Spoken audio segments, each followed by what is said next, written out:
So we've had a pretty easy winter, but it's coming down today.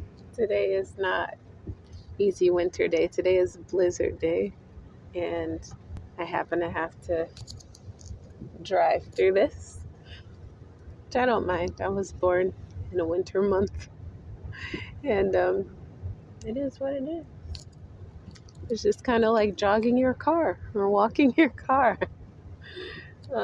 because it's not the best thing to go full speed, especially if your car doesn't have like four-wheel drive, and even so, you have to be mindful of other people and all that stuff. So God is with me. It's all good.